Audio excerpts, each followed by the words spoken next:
Mel, Vicky, Emil, umaaray na nga mga motorista sa pagdadahiling ng mga transport. Araw ng mega oil price hike. As the war continues, third world countries like the Philippines continues to face the fruit of it, like the continued rise of oil prices o ang patuloy na pagtaas ng presyo ng gasolina. From the cost of transportation to the cost of food and other necessities, the rise of fuel significantly affects the cost of our everyday lives. Commuters, drivers, and ordinary Filipino people are the ones who are most affected by the gravity of this situation. Kaya pa ba or kakayanin na lang? Despite the situation we're into, do you think ordinary Filipino can still afford basic necessities needed to survive? What does an energy emergency truly looks like from the perspectives of the commuter and the driver?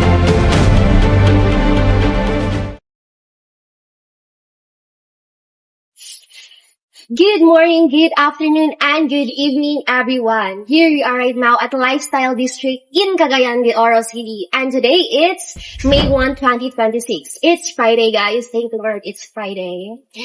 And I am your host, Jean A. Nasaya, together with... I'm Lloyd Gaston Sibayan, and Joshua Loswan. this is Milky You Podcast. Time check, guys. It's 2 o'clock in the afternoon. And in this very first episode of ours, we're going to talk about the rising fuel prices, the everyday lives of commuters and drivers during the State of the Nation energy emergency. Now, to give everyone a context, the State of the Nation energy emergency was last implemented March 2026 under the Executive Order of 110. This was a necessary move by the government after the Department of Energy has declared that the oil price has reached to 130 per liter. Now, in this episode, we're looking to the real life impact, from the emotional and financial strain of the commuters to the daily struggles of drivers on road. To start with, James, what can you say about the financial burden this oil prices has given to us Filipinos, especially the drivers and the commuters? Well, if we look at the driver's side, it is really concerning for them, no? As not only transportation is their source of income, it is also a way for them in providing their family, surviving another day and such. And this fuel prices has brought problems to them because the fare cost rises, no? Yeah. And there's a article that I have read that, like before you were earning like 900 to 1,000 pesos each day. But after the rise of the fuels, they were earning just 300 to 400 pesos each day approximately. And there was also another article that says that they spend like 1,200 just on diesel alone, and they only brought home 56 pesos. Imagine, they have a family to feed, and they have they need basic necessities to live another day. And most of their salary just goes to the fuel. See, it's very concerning, no? Like, if we think about it, no, it's more like below minimum wage worker earnings, right? Like, the salary for minimum wage per day is like, if I'm not mistaken, it's 680.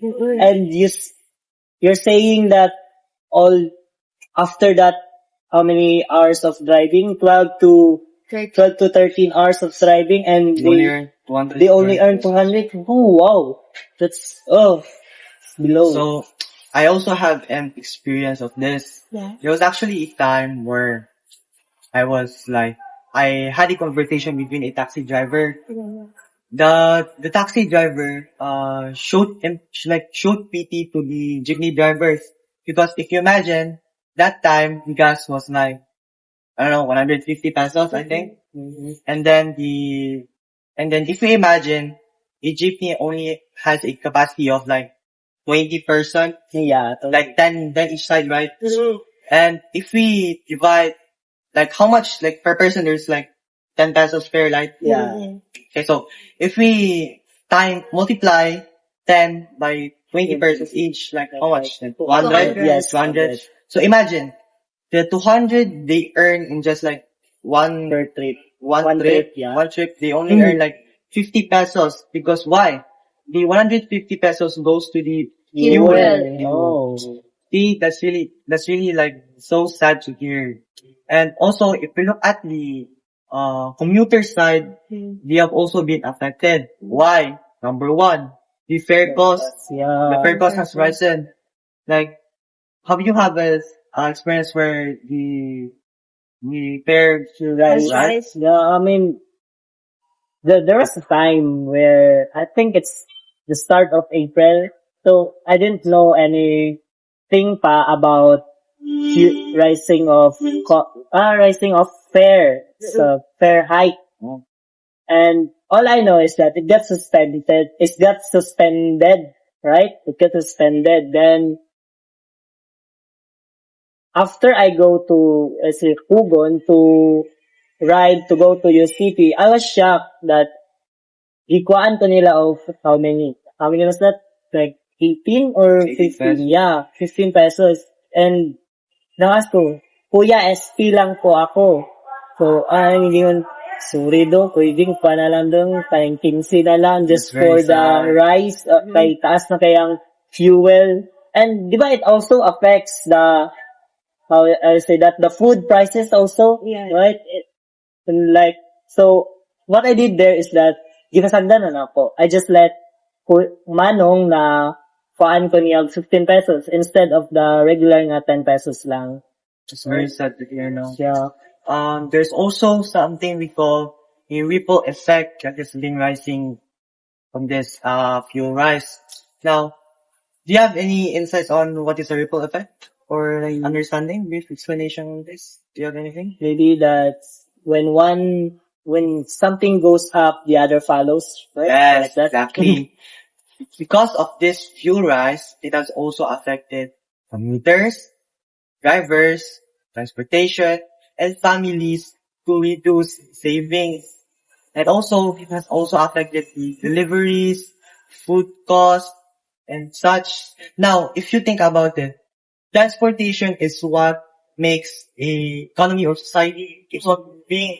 Now, if fuel rises, it affects the transportation, meaning it also affects the economy itself, slows down all the processes. Okay, that's really sad, no? So yeah, so basically, it has brought problems to us drivers and commuters also. How about the physical strain this crisis has given to us commuters, or even the drivers or the normal Filipinos? Alright, have you experienced that, guys, where you wake up on the regular time, like, naanad na nato na oras, then suddenly, out of nowhere, some crisis hit us, then kailangan na din tagmumataog, mas sayo pa ani na oras. Because if we're late just a bit, then dili na, we cannot ride jeepneys anymore. Have you experienced that? Yeah, I also have a similar experience to that, no? There was a time where I was running late, and I was waiting for a jeepney to pass by so I could ride it. But the thing is, that time there was no jeepney. I was shocked because before, if I were to get on a jeepney that time, kasakay pa ko. Yeah. For that time, when the fuel rise, wala na kay jeepney. Yeah, understand you. Jeepney is listening. So, I decided to take a taxi instead.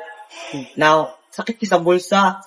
Because if you think about it, if I go from my house to school on a taxi, it costs like 100 pesos. And if I take a jeepney instead, I could have like saved like just spend Yeah. 10 pesos or 12 pesos right there. So yeah, it's really affected us commuters. So basically, for my experience on that, I was forced to, no, not forced, but I always wake up from 5:30. It's at 5:30 and 6:30, I go out to our house. This is before the crisis. Then, there's always a bus there waiting. Then, once it fills up, na puno na ang bus. Then, of course, it's na larga. But when this crisis hit us, I don't know why, but suddenly, nawala ang bus. So, I just found out lang din ako to recently, nga, i-stop nila ang pagpundo sa bus na to. It's because, layo kayo ang lugar, then, dili kayo to siya gakapuno na kuan, diba? O gakapuno na bus. It's just that, na siya time yun nga mularga na siya.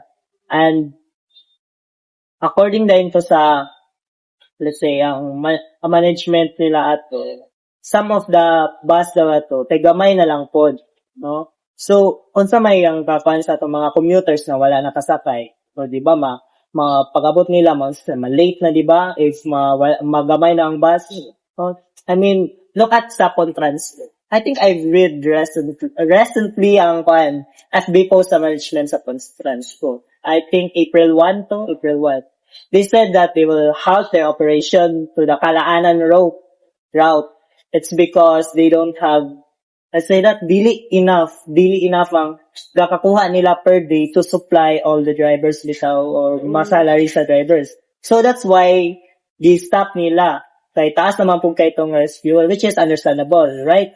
But the thing is, ang mga commuters na dito gasakay o naanat, unsa ang ilang nabatyan na to? Like, nakuan sila, unsa man, na wala ilang way of commuting to go to their place, like, destination. And, dili pa yun na dili pa yun na. Napag-iuban nga, gakalate sa ilang trabaho. Tas na, di ba, ginatawag na no work, no pay policy.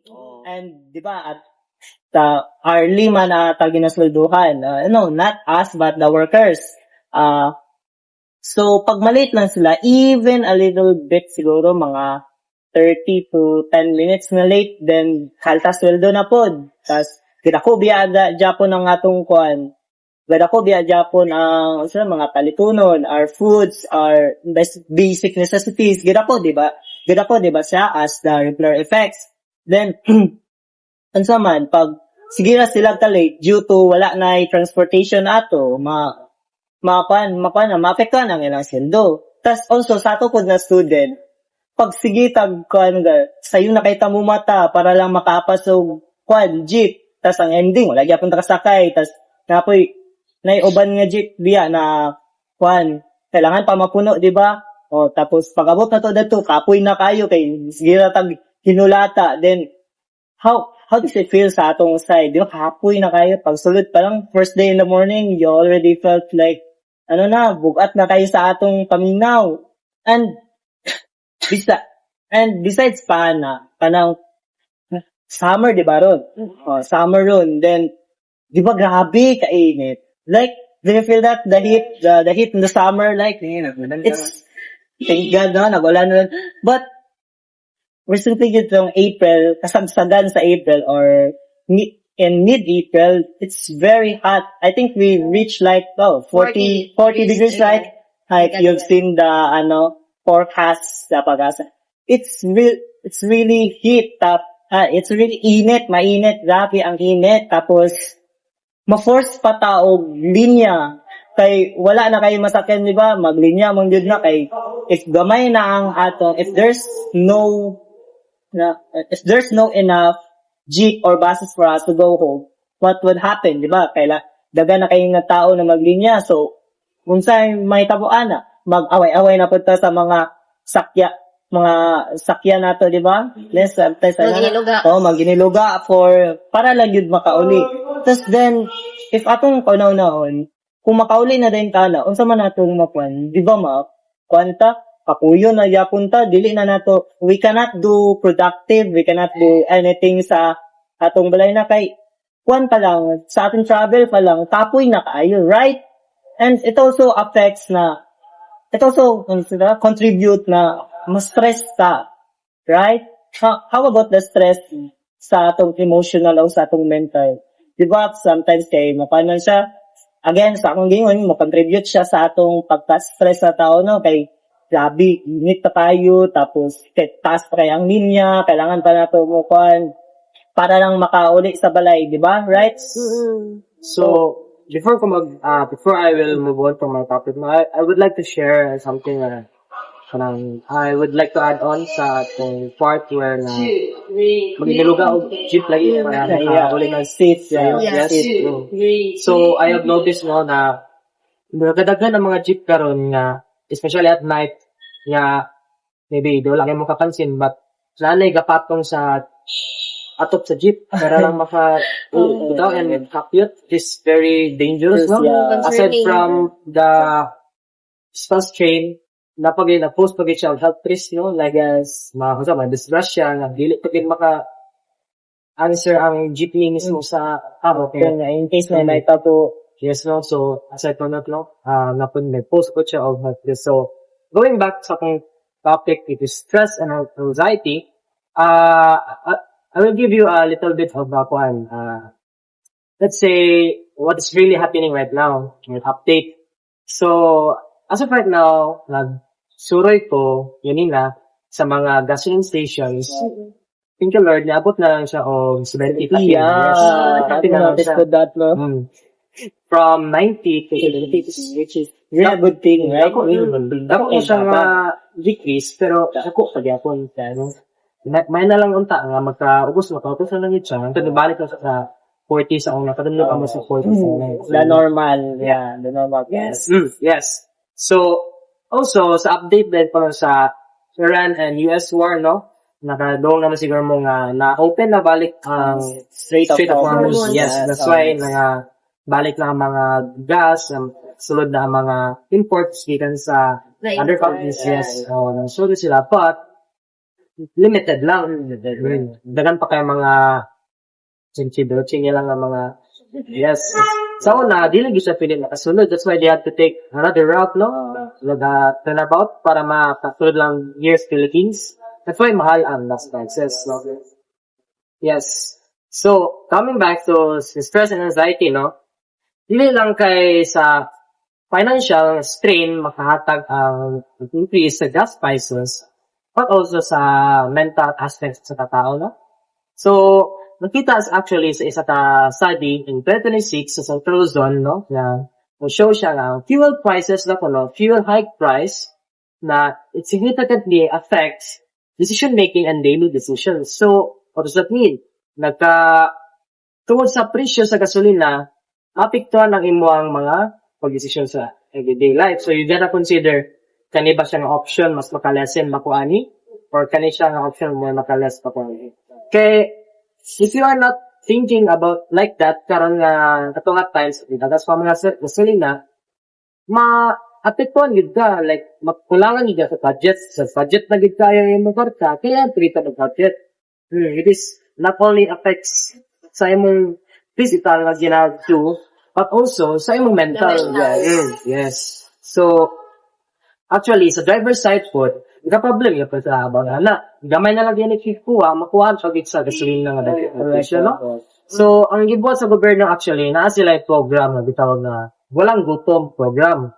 So, branch siya, walang gutom program is ang walang gutom kitchen. Where ang aim sa walang gutom kitchen is to provide the breakfast and lunches of drivers. Yes. Which actually consists of typical breakfast, eggs, fried fish, rice, with the lunch being vegetable soup, rice, no? So, although it helped sa mga drivers na makalasin sa ilang gasto by not spending more on the food, no? A problem lang, dili siya nationwide. Dili siya countrywide nga benefits, no? Dili po tanan drivers magka-appeal. Okay, you have to wake up from 6 a.m. to 10 a.m. Where ang ubang drivers, nag-choose na lang sila to skip breakfast para lang makadagan pa sila og Pasahero. Oh, okay. So they chose practicality over themselves, no? Which not only sa mental, but also sa health risks like you put sa mga tao, no? Mga drivers. So, sa walang gutong program po, which is headed by DSWD, no? Provided mga drivers, no? Families of drivers o credit points, it is 3K per month. Muna lang gamiton para sa ilang daily necessities, no? Sa food, sa water, and everything. Dayon, kana siyang credit system nila can only be used by approved stores sa disability, being 838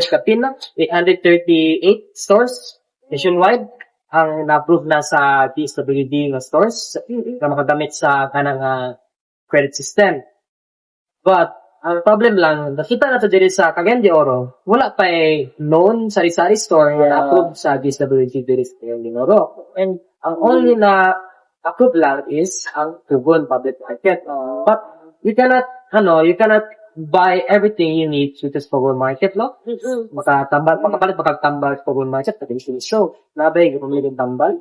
Na, dili siya, If you mean the Pugon is that the marketplace, wala yung tambal. wala dito. Only From pharmacies. around, wala yung pharmacies. Yeah, that's pharmacies. And the problem pa yun sa 3K nga credit system is dili mo siya ma-cash out. It's like the cheap cash, no? Nakastay na gito sa emo. Kaya ang tuyo ko siguro sa government is na dili siya Magasto sa lain. ma-cheat sa mga tao, no? Sa government. Sila lagi dapat ang makagamit anak. Promola po lagi gamay ra kay ang mga stores nga makagamit ana. So meaning dili kini mo ma-enjoy ang benefits na all around the stores, no? So, the problem for that solution is the financial. It's not the financial because, wonder nga, why haven't I so that here sa Cagayan? Tapos na yun, hindi man dahil siya nationwide na.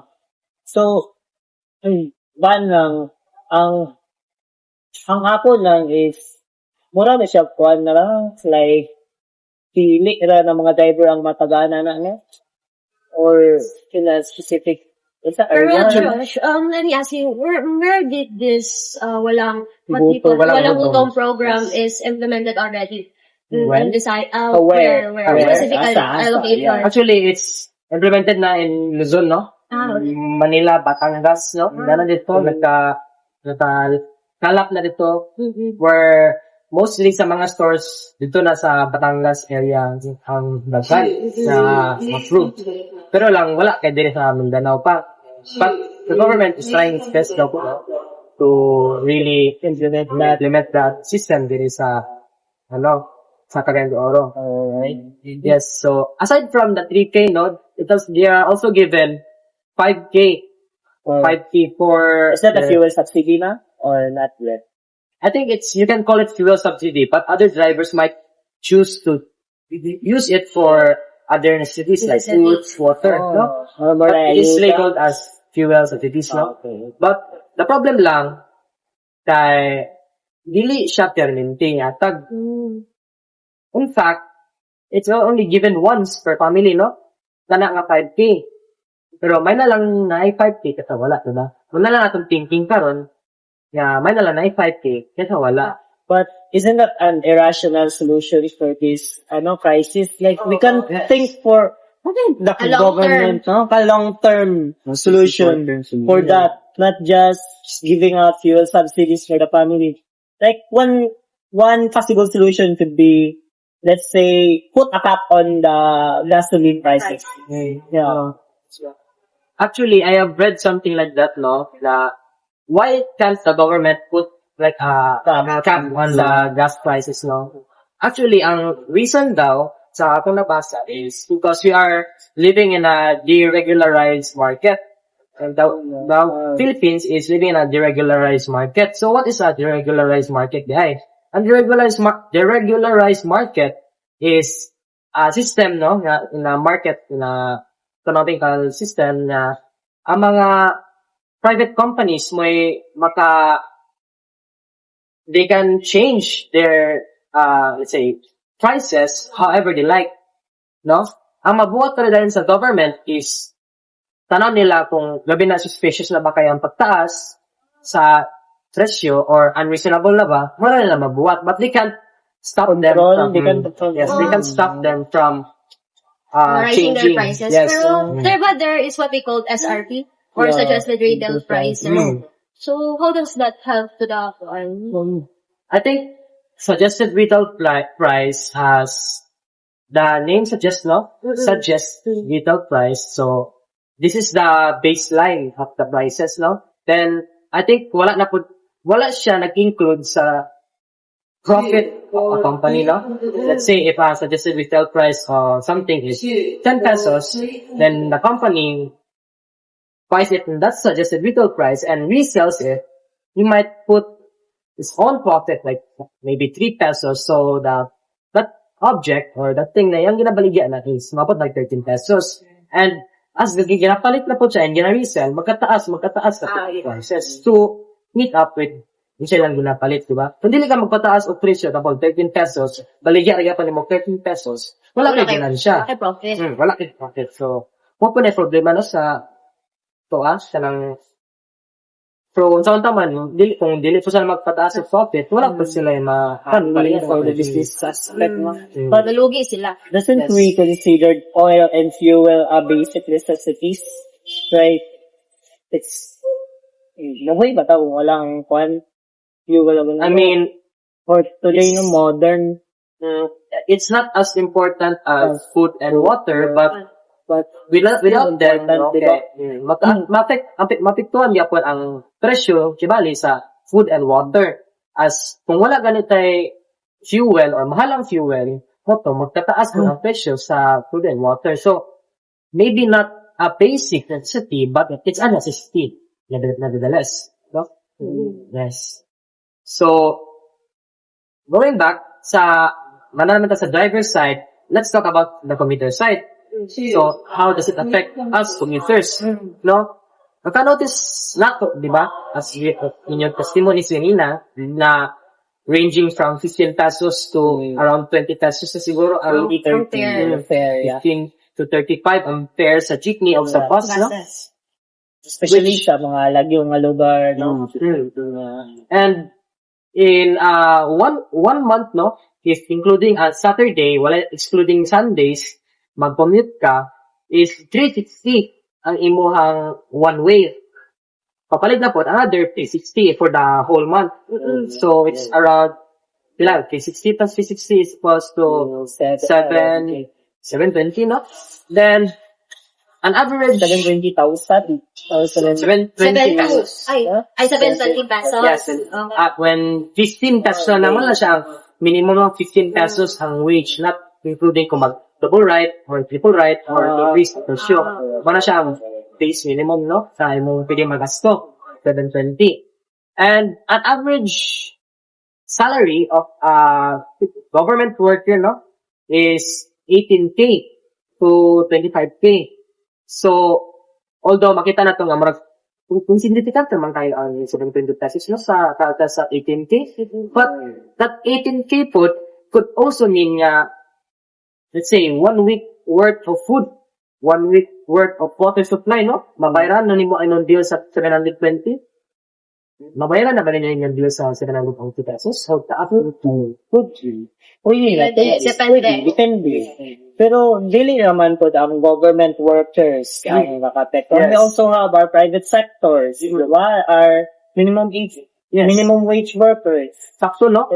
Dili lang kay ang government workers ang nakapiktuhan ani, but also those private sectors, those jeepney drivers, no? Yeah. Which also Tanan. Actually, Kita tanan. which dili lang kay nga na ilang sweldo, mas gamay na noon. Oh. So sila gid makapiktuhan din sila sa more than those people nga na government workers. But nevertheless, apiktuhan niya pang tanan, no? Pwede na. Pero ang pinakaluon is katong mga low income. Yeah, the low income family. They are the ones who are, let's say, struggles the most in this family. Like, they have to think like, kung napabay sila magasto, pampalit of food, para lang makuhan sila, makakaon, and stuff like that, na kailangan sila ng pamilya. Or even paying na bills, di ba? So, Okay, so, aside from the stress and anxiety, no? Mabunga po diya, from stress and anxiety, mabunga diya ang frustration towards the government. So, that in April 2026, Manibela actually hosted a D-Day strike, transport strike, no? yeah. Have you noticed that wala tayong klase itong Monday around March 27, March 27, yeah, March 7. That's Saturday, Sunday, Monday? Yeah. Kaya wala klase Sunday, no? Yeah. And March 7. But because nag-initiative ang mga drivers to stop their,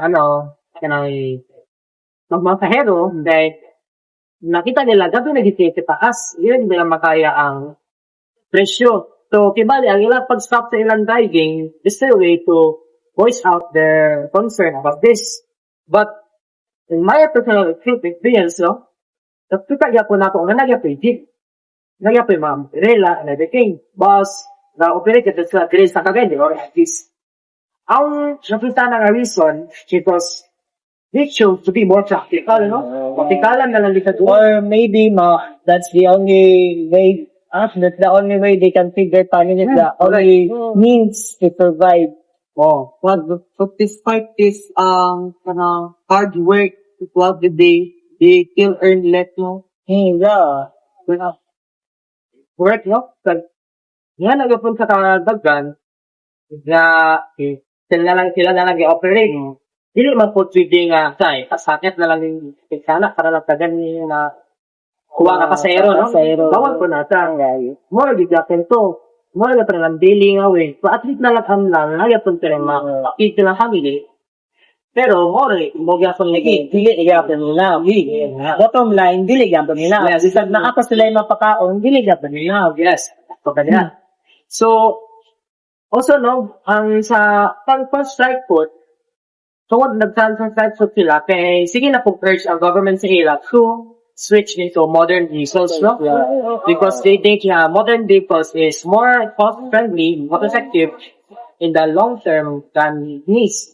But although cost-friendly siya, especially sa gasoline, no? But, ang pagpalit, ang 1 unit of modern jeepney costs around 1.8 million to 2.3 million. No? Sa utangon ka na sa sa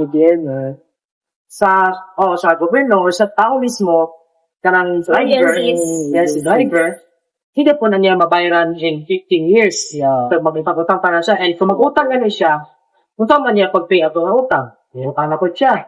Utang niya pag-pay ato ng utang. Utang na po siya. Kung magkadapo yung utang, makalitod mabalik niya pagbayad ng utang. Kaya, di man sapat ang iyang pag-payan na lagi kay kung mag-pay ka, 15 years pa, yung mo magbayaran. Hindi pa kana siya, kung steady pa ganang yung mga income, no? So, lisod siya yun na mag-adjust sila diretso. Aside na lang kung libre ang jeep na hatag, which is, I don't think kaya sa government na hatag, no? Na libre, hatag sa kuhan. Oo po na sa concern. Aside from that, no? Ang kanap pong modern jeepneys, required po sila nga mag-join o corporation. So, sila ng corporation. Kanang, sila mo yung mga anak. Oh, yes, that, no? Ang problema, anak, dili mo paingon sa imutanan. Ang mukhang Kita. early, yes. Dili mo paingon sa imutanan. Diba, pag-regulate pa the management. Kalpasan pa siya lang. Kita pa niya, fuel pa gida yun. Gamay na lang yung kaya mabilin sa mo. Yes. Mupod to, no? Nga, actually, dapat ka ng mga modern buses na to, kay nagka-station siya, nag-station niya. Nga nang oras niya siya makabot, ito po niya oras siya makabot.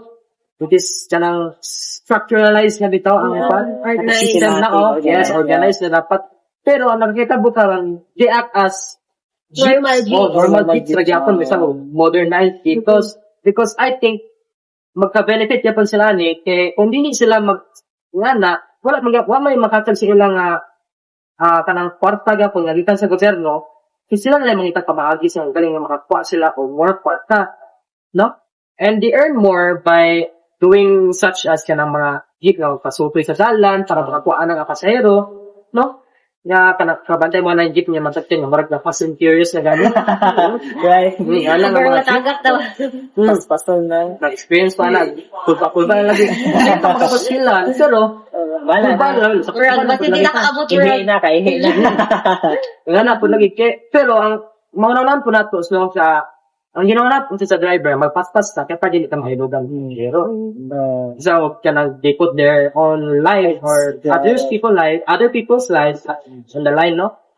So, Just to meet that, Pero these modern jeepneys, no, they are not really that contributing, no, na they don't consume a lot of fuel because we can see, no, diba, you said before that there was the Orazco, they stopped operating their jeepneys because upon Transco, that is one of the modern jeepneys. Yeah.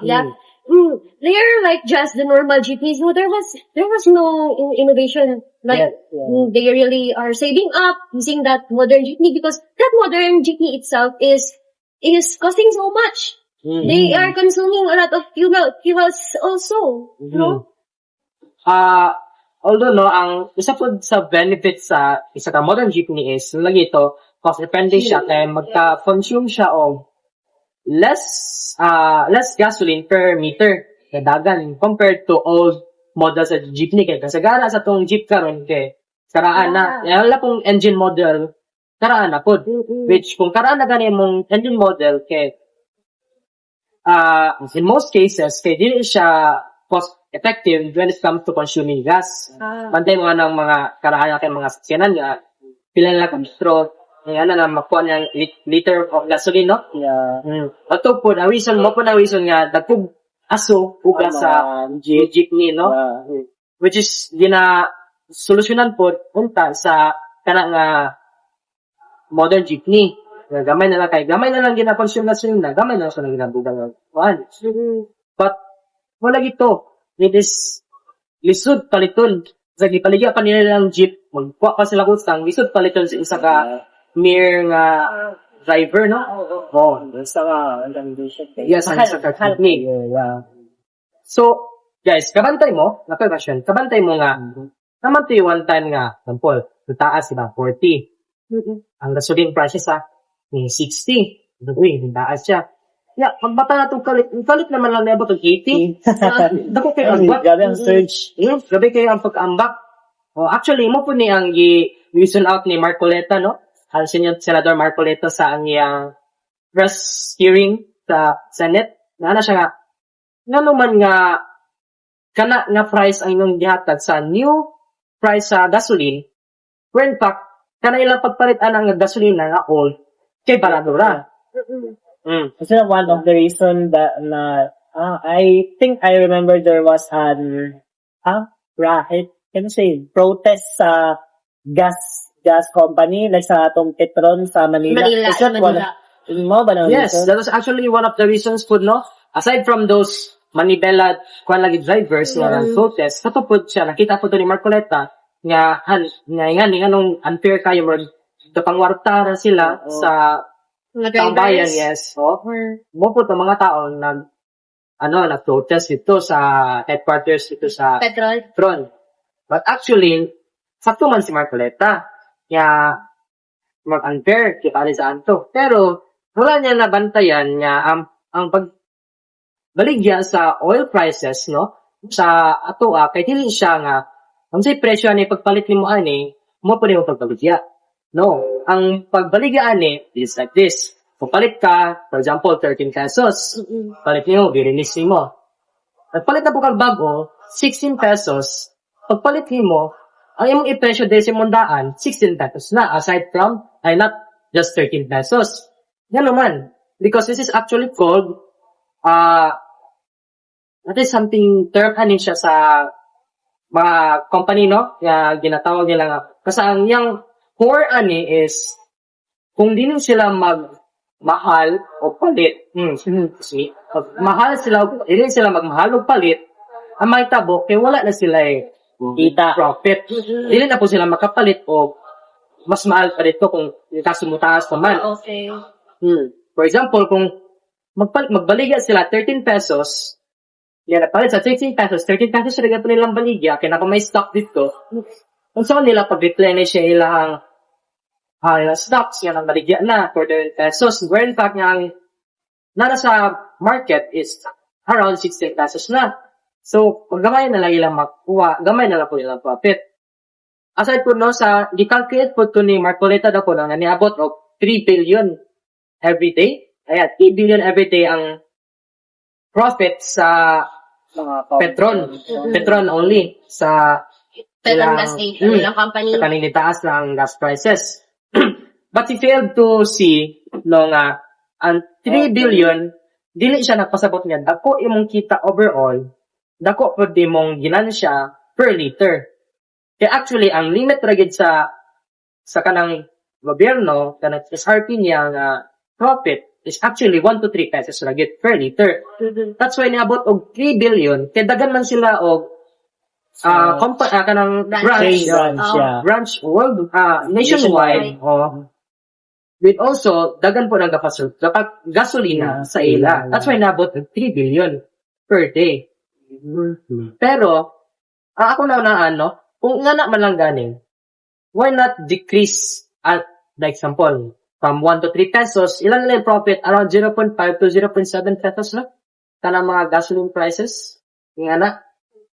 Para kana man po niya profit, sinoon, banto dili nila ang nga na mabuhat. Kay wala lagi sila dyan makita, di ba? Yes, kay kana po na profit, dili lang na ilahan na kanan.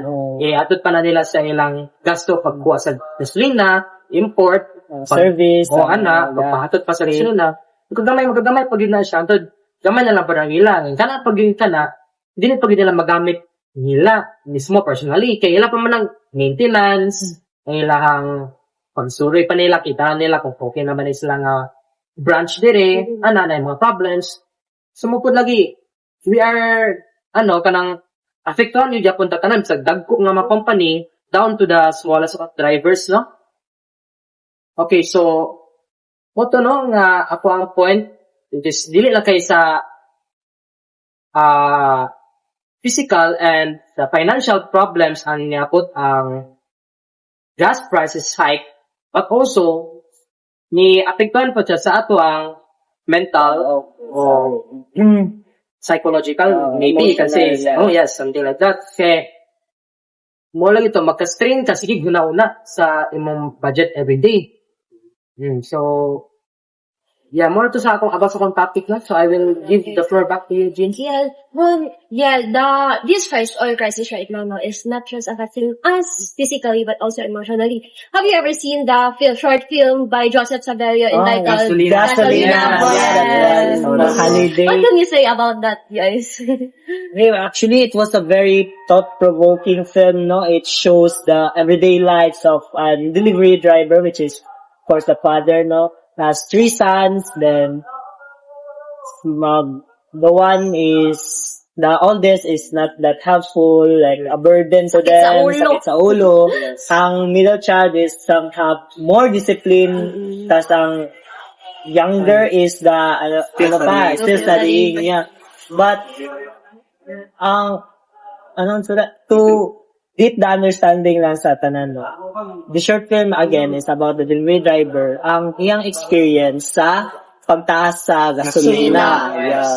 And, diba, dili naman po to sa gasolina ang iyang problema to, right? There are many problems na ang kwan sa mga driver. For example, nakatay, let's say, kung delivery driver ka, diba, sometimes we can encounter ng mga customer mga dali na masuko, mga Kung doon entitled kaayo, yeah, like wala sila patient. I mean, siguro ma-understand nato sila kay mao man yung giset na time, pero still they should have shown a little bit of compassion nga to. Eh, gaulan pag ato nga time, diba? Yeah. That's one thing I like about the film is not the film itself, but where did asa napaingon ang money sa film. So actually, all the money they have accumulated, ihatag nila sa mga riders. Mga drivers, right? They tap sa gasoline station. I don't know what company has that. Basta, they give out everything, the accumulated money sa ilang nakuha sa film para ma-help out ang mga riders to have full tank sa ilang mga sakyanan. Free. Diba? It's really nice to Awesome. Yeah. see it's really nice to see ordinary people helping people, right? More like it implies that it's just us.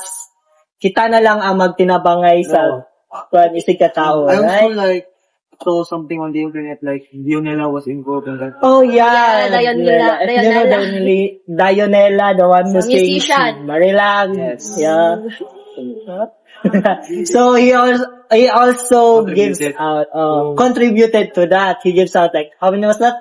200,000 pesos. Yes. Wow. 200,000 pesos just to continue that to continue the top up the company para mahatag sa mga drivers. Also Diba? reflects, no, the Filipino core of Bayanihan. Yeah, Yeah, the bayanihan. Where We we can help see each the other spirit out, no? there, yeah. If one is kanang in need, yes, in need, ito si tabangan with what we have, no? Sili ta nang sali ka nang magtapang expecting something in return, but we help them wholeheartedly and compassionately, no? Yes. Saludo, Sir Joseph Sabelo. Saludo kami sa iyo, boss. Yes. Actually, nakailak ako nga sa lidaw. Ay, grabe ka talaga.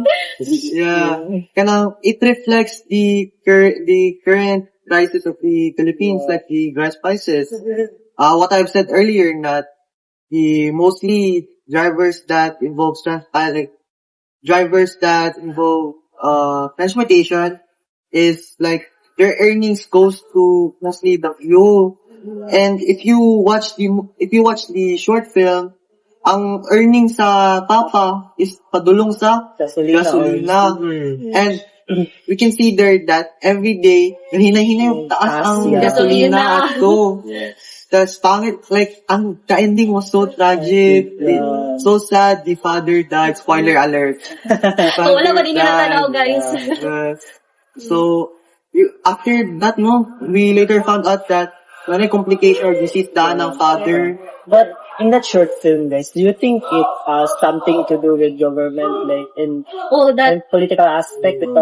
the creator of that short film was a mere content creator, or not a mere, but a content creator, no? But he helped a lot of people by providing free diesel or free gasoline to the drivers, no? Especially in this time of crisis.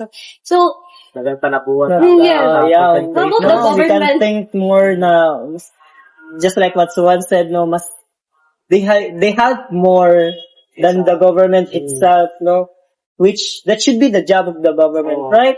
Yes. They're the one who's leading us. They're the one who govern us. They should be the one to... I mean, I have something to they say about your statement. I mean, not necessarily that they are doing better than the government. I can say that they are more likely contributing to the government, as the government provide short-term solution, but rather currently we are in need for a long-term solution. Yeah, right? Because if this crisis prevailed pa, then maunsa na ta. Makaya pa ba na to as the ordinary Filipino people? We can put all the blame into the government, no? Because I think we don't know ang ilang situation as mere students right now, but as we can see in the news, there's something really going on due to their budgeting system, no? And how they handle their the money by the government, which supposedly could be given out to the Filipino people for them to use, their taxes. So it's actually very sad.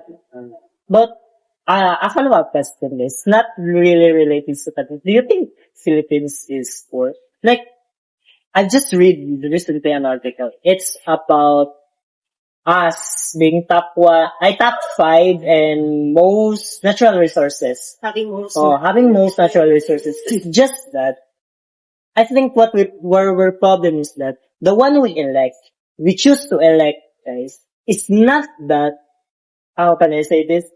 Dili kay siya effective, right? They are not that effective leaders. And they don't know how to do, how do I say this? Dili sila kabalo na How to lead. how to lead or make that as an advantage, Oh, yes. the natural resources na to, no? Like, dugay na kayo na ako this is so long, right, no, na issue sa akong utok na, if we are so great of having many resources, then why can't we do against that? Kulang na ba ta sa mga gamit, mga inana, bitaw? Like, sugod pa ni sa P80, magyud ni sa elementary. Grade 4, I've grade been 5. thinking of this in 80. Kung dato kay taan sa natural resources, nang dili man nato magamit, no? What are your thoughts of that? Maybe it's because the government has another persona per se na they're not really thinking about the well-being, no? Let's say well-being, but they're also thinking about profits for themselves.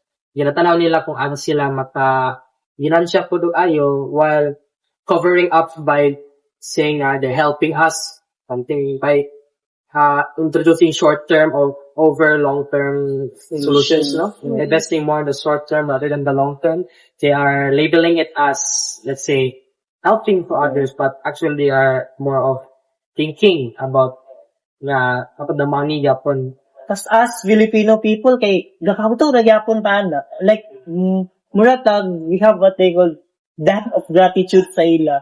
Like, nganong sa tawag na, how do I say that? Makonsensya ta makonsensya ta if dili na to sila iboto. If mao man ang ilang purpose, di ba? Anong naa sila sa position? It's to govern us. Why are we thinking then? Di ba? Like, the debt of gratitude na to nga culture, it's, what you say about it? I think toxic, no? Yeah. Mga toxic mindset lagi, kay siya. ang mupod lagi is ang unsa tay trabaho sa gobyerno we are thinking of it as like They are savior, no? Like, why are we let's say thanking them for doing it where it's their job in the place to do that.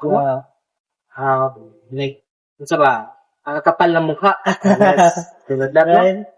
But we can't do we can't force no nga to change it, but rather we can, let's say, stand for what we know and share it to other people. So Awareness. yes, we can.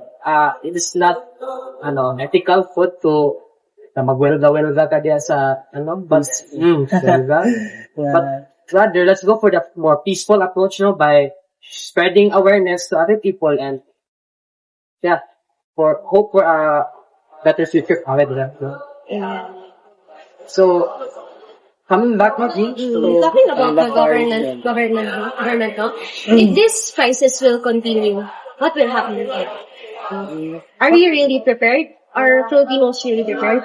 No. To our side, no.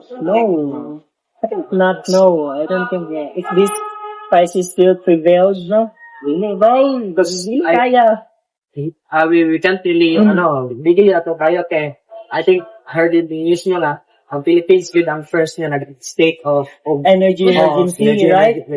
Kita gid ang Because, I mean, also to add, karong gali, wala pang lala, naglisod na ta. So, if you think about it, if this continue, di na ginato kaya. Kaya karong pa tayo mga to kaya.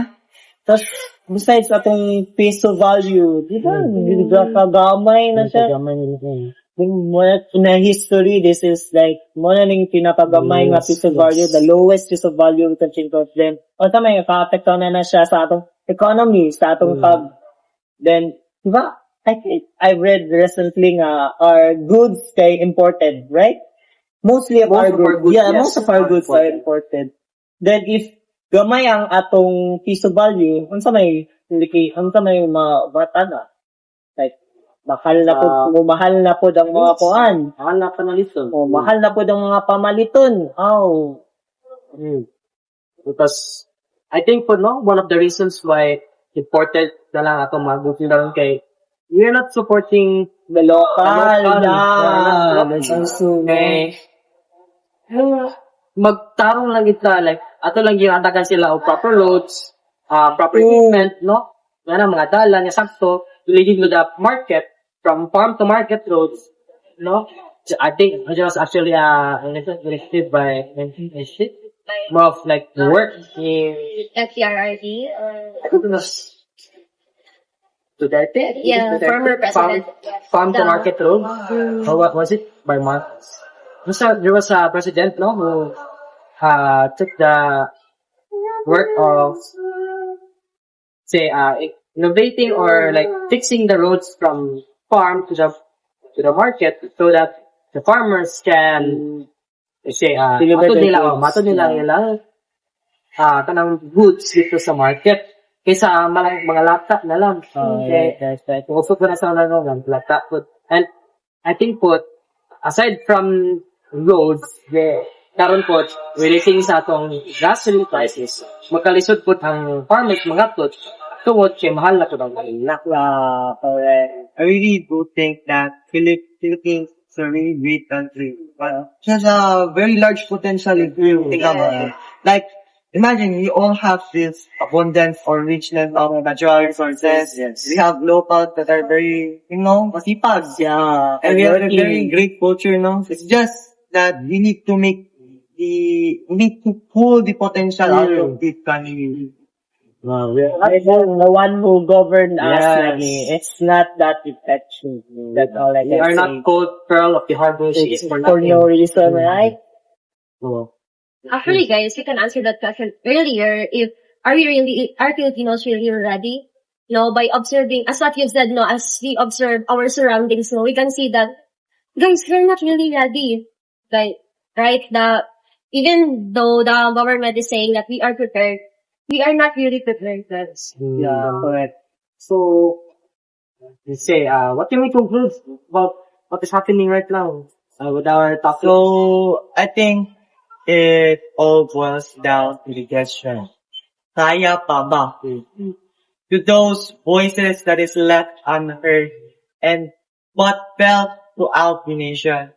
So, I really do think that skills such as being wise, staying resilient, and being strategic is a very important skills in this situation, especially in this crisis.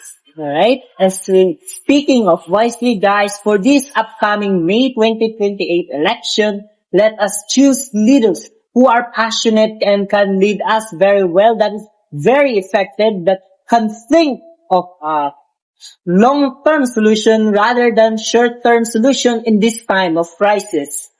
So, as for our personal safety, or let's say health, we should not focus more on the problem, but rather on the solution. Because if you only focus on the problem, let's say the oil price hike, then we might forget about ourselves, no? Yeah. Like our safety, mental, not just the physical safety, but also the mental safety, no? The psychological safety of us. So that's something we should take care about also, no? As people who are enduring this situation right now. As we conclude this episode, we are reminded that every journey reflects resilience and daily struggles. May this conversation deepen our understanding and empathy for commuters and drivers on road who continue to move forward despite the challenges. Again, I am your host, Jean Ministerio, Aris Lord Gascon, James Ibayan, And Joshua Lumasuan. this is Real Podcast, signing off.